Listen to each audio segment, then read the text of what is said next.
And then we come to Pakistan. The Prime Minister of the country, Imran Khan, is in Afghanistan as I speak. The timing of his visit could not be more ironic. It comes when Pakistan's foreign policy is going through one of its most tumultuous periods, to say the least.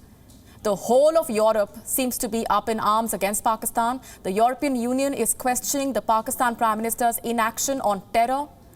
There are reports that EU members are even mulling sanctions against Islamabad for promoting cross-border terrorism. So what is Imran Khan up to? He headed to Afghanistan to talk peace. You have to listen to this self-righteous statement that he made immediately after arriving in Kabul. My idea of choosing this time to come was to assure you that Pakistan will do everything, whatever is possible, we will do to help reduce this violence and, in fact, move towards a ceasefire. You heard that. We will do everything possible to reduce violence. The hypocrisy is astounding. How about reducing violence on the other side of the border? A few hours before Imran Khan landed in Kabul, a fierce gun battle was underway in Jammu and Kashmir. 4 Pakistani terrorists opened fire and lobbed a grenade on Indian forces personnel. This happened near a toll plaza in the town of Nagrota. All 4 terrorists were gunned down. But the timing of the attack cannot be downplayed. It comes barely days before Jammu and Kashmir holds its first election since the abrogation of Article 370.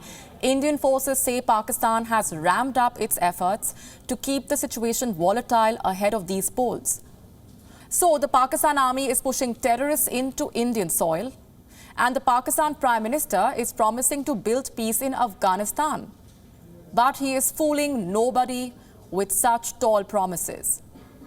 Islamabad's track record speaks for itself. In August this year, 15 Afghan nationals were killed, 80 others were injured in shelling by Pakistani troops. The headline is on your screen. This happened in the Spin Boldak area along the border between the two countries. And just last Sunday, on the 15th of November, over 152 Pakistan terrorists operating in Afghanistan were killed in operations conducted by the Afghan forces. I could list out more examples, but you get the point. Imran Khan's statement on promoting peace in Afghanistan reeks of hypocrisy. It is meant to fool the European Union, which is mulling sanctions against Islamabad for the inaction on terror. In other news, Pakistan's anti-terrorism court, the ATC, has now sentenced Jamaat-ud-Dawa chief and global terrorist Hafiz Saeed to 10 years in jail. This is in relation to 2 terror funding cases. This is the 4th conviction in less than a year. But the fact is, Hafiz Saeed and his outfit continue to function with impunity in Pakistan. We have done countless reports on this. So the conviction is, at best, yet another farce.